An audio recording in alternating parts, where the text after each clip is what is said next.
Assalamualaikum warahmatullahi wabarakatuh. Kami dari kelompok J akan mempresentasikan hasil diskusi kami terkait dengan tugas akuntansi menang 1 yang diberikan. Sebelumnya, perkenalkan nama saya Eklora Nurudi Septia, nomor NPM 240130101058 dan rekan-rekan saya. Perkenalkan, nama saya Nasyua Putri Priscilia dengan nomor NPM 240130101376. Perkenalkan, nama saya Indira Francisca Anita Sefrina dengan NPM 240130100347. Perkenalkan, nama saya Karissa Firda Agustin dengan NPM akhir 021. Saya akan menjelaskan tentang soal 2.8a. Perusahaan memutuskan bahwa demi keringkasan hanya laba bersih yang harus dilaporkan pada laba rugi. Rincian mengenai pendapatan, harga pokok penjualan, dan juga biaya dihilangkan. Keputusan perusahaan untuk hanya melaporkan laba bersih pada laba rugi dan juga menghilangkan pendapatan, beban atau biaya, dan juga HPP atau harga pokok penjualan merupakan keputusan yang tidak sesuai dengan peraturan atau syarat akuntansi itu sendiri.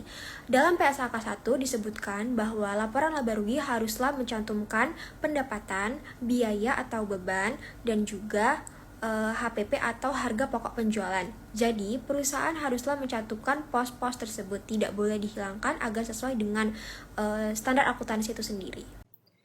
Baik, selanjutnya di sini ada poin B, yaitu pembelian peralatan sebesar 170.000 sebagian dibiayai selama tahun tersebut melalui penerbitan surat utang atau notes payable sebesar 110.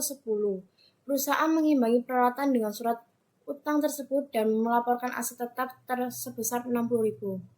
Nah, jadi berdasarkan pernyataan tersebut, perusahaan kurang tepat dalam mencatat nilai aset tetap. Karena total pembelian peralatan sebesar 170.000 dan dibiayai sebagian dengan utang 110 sehingga aset tetap yang harusnya dicatat itu 170 dan mencatat utang sebesar 110 bukan mencatat aset sebesar 60.000.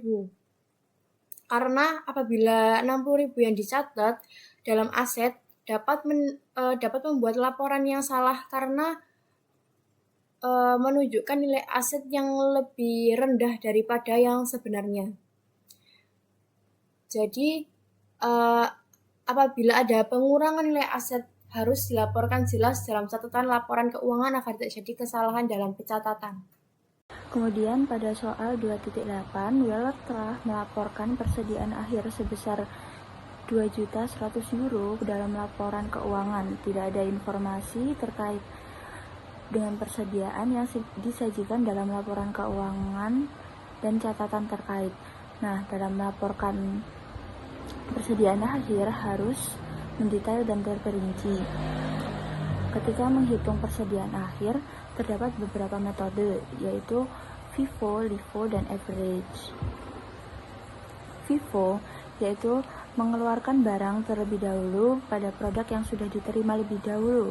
Sedangkan LIFO itu kebalikan dari FIFO, yaitu mengeluarkan barang pertama kali pada produk yang belakangan diterima. Kalau average itu tidak memandang status barang yang masuk lebih dulu. Selanjutnya soal D.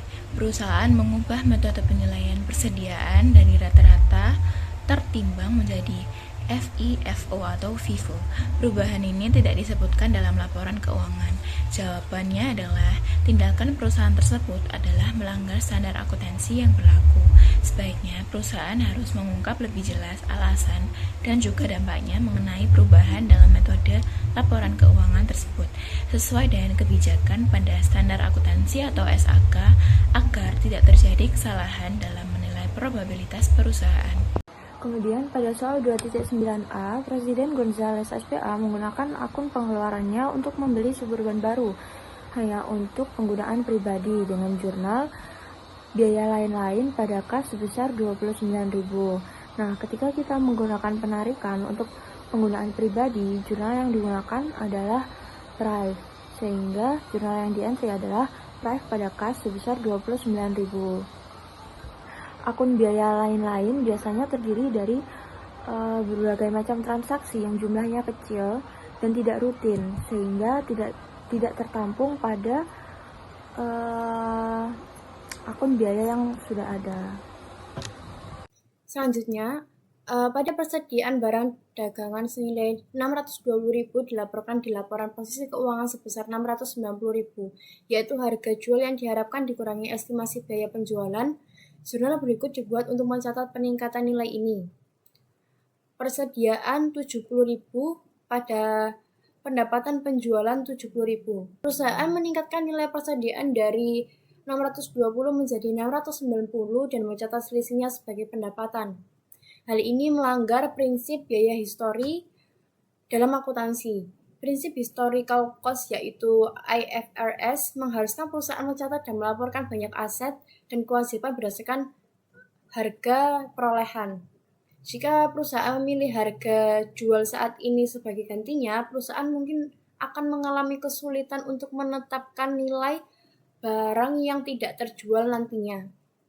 Persediaannya menjadi pendapatan saat terjual, jadi pendapatan akan diakui ketika ada kemungkinan transaksi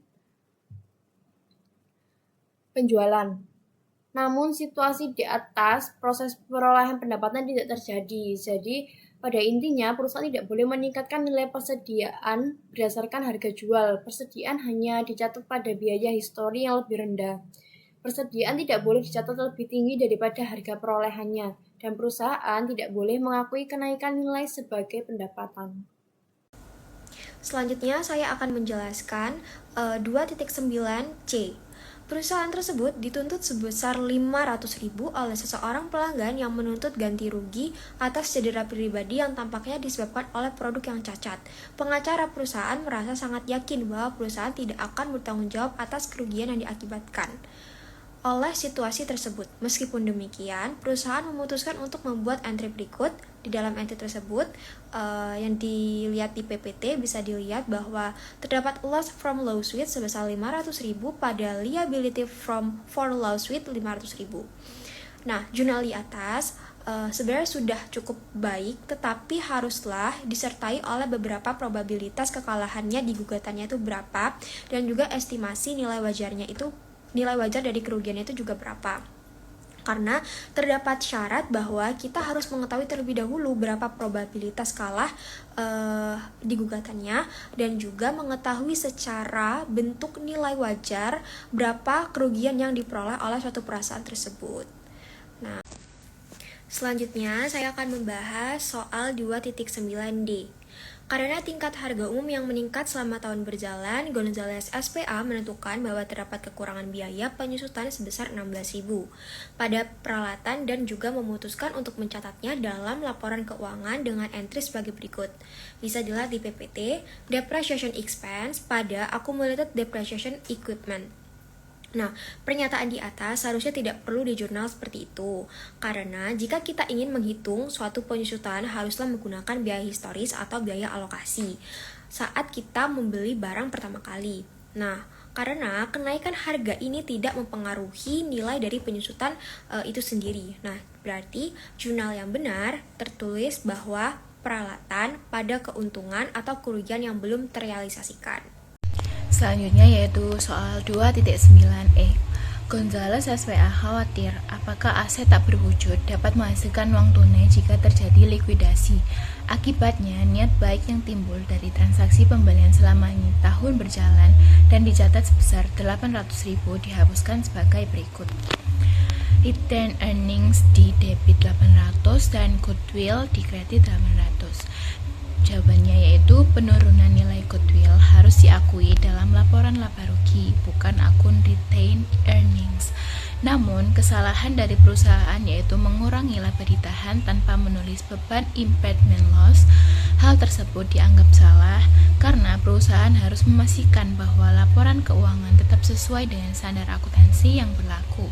Jika perusahaan ingin menghapus goodwill, jurnal yang harus ditulis yaitu impairment loss of goodwill di debit 800 dan goodwill di kredit 800.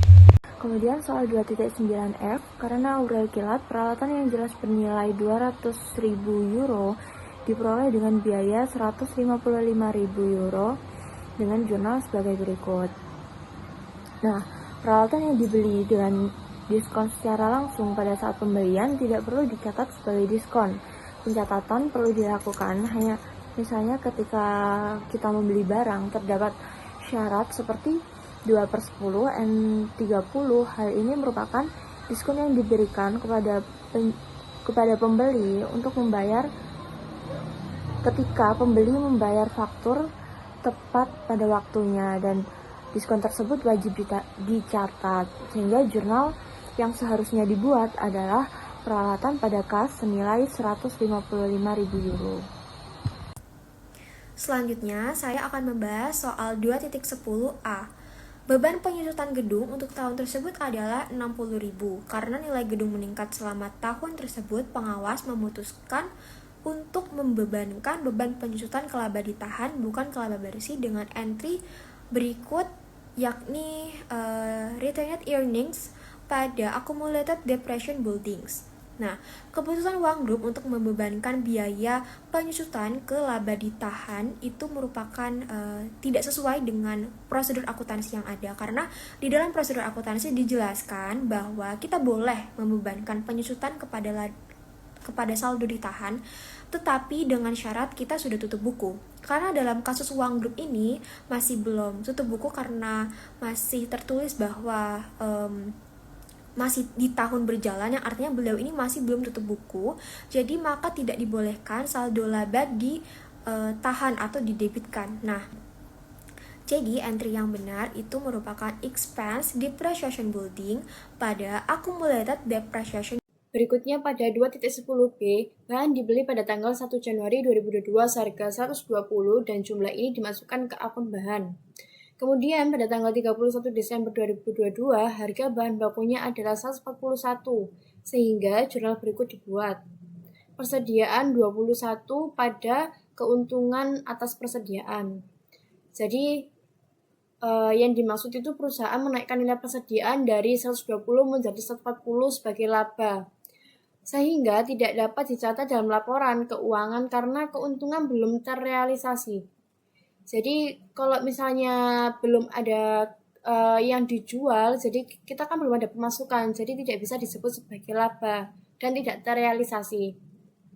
Serta hal ini melanggar prinsip biaya historis bahwa perusahaan harus mencatat berdasarkan harga perolehan dengan menggunakan nilai yang lebih rendah.